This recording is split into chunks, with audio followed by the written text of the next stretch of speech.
वेदों तथा श्रीमद् भगवद गीता के ज्ञान को प्राणी मात्र तक पहुंचाने के प्रयास में लगे हमारे चैनल सनातन धर्म ज्ञान गंगा में आप सभी का स्वागत है।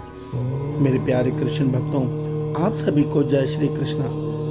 मेरे प्यारे कृष्ण भक्तों, सनातन धर्म ज्ञान गंगा चैनल के आज की वीडियो में हम लोग श्रीमद् भगवद गीता के अध्याय 13 के श्लोक 12 को भगवान श्री कृष्ण जी की कृपा से सरल रूप में सुनने और समझने का प्रयास करेंगे। जय श्री कृष्णा। ज्ञेयं यत्तत्त्वप्रवक्ष्यामि यज्ञात्वामृतमश्नुते अनादिमत्परं ब्रह्म न सत्तन्नासदुच्यते। श्रीमद् भगवद गीता के अध्याय 13 के श्लोक 12 में भगवान श्री कृष्ण जी अर्जुन के माध्यम से हम संसार के मनुष्यों को बहुत ही गूढ़ ज्ञान समझा रहे हैं और बता रहे हैं कि हे अर्जुन, जो जानने योग्य है तथा जिसको जानकर मनुष्य परमानंद को प्राप्त होता है उसको भली भांति कहूँगा। वह अनादि वाला परब्रह्म ना ही सत है कहा जाता है, ना ही असत कहा जाता है। मेरे प्यारे कृष्ण भक्तों, आइए आज के इस श्लोक को हम थोड़ा सरल रूप में सुनने और समझने का प्रयास करते हैं। ध्यान से समझिएगा, बहुत ही गूढ़ ज्ञान भगवान बता रहे हैं। जय श्री कृष्णा।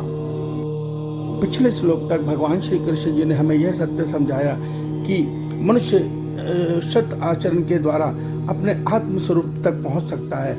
आत्म स्वरूप में जानने के बाद मनुष्य इस संसार को ब्रह्म अर्थात आत्मामय देखता है। वो ये देखता है कि एक ही आत्मा हर प्राणी में स्थित है और सबके शरीर प्रकृति के प्रारब्ध के कारण अलग अलग है। मगर जब मनुष्य आत्म ज्ञान में आता है अर्थात आत्म अनुभव में आता है, वहाँ से उसको जानने योग्य परमात्मा का ज्ञान होता है। अर्थात भगवान ये कहते हैं वो परमात्मा सत और असत से भी परे हैं।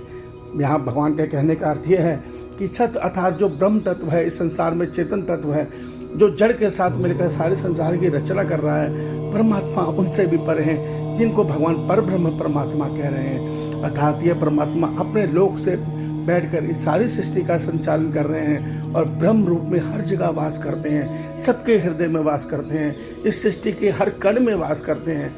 ये सृष्टि का हर कण केवल उनकी ही ऊर्जा के द्वारा चलायमान है अर्थात जीवंत है।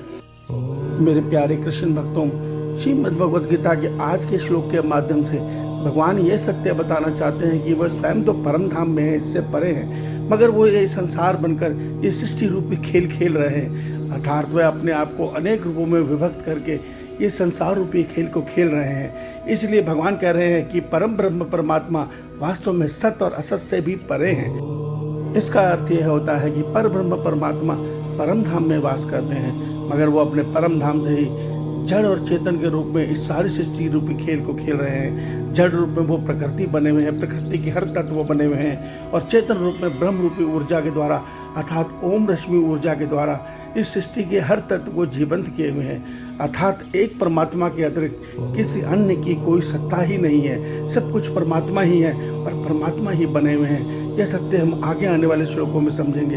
आप भी इस सत्य को समझें कि परमात्मा के अतिरिक्त इस ब्रह्मांड में अन्य कुछ भी नहीं है। जय श्री कृष्णा। जय श्री कृष्णा।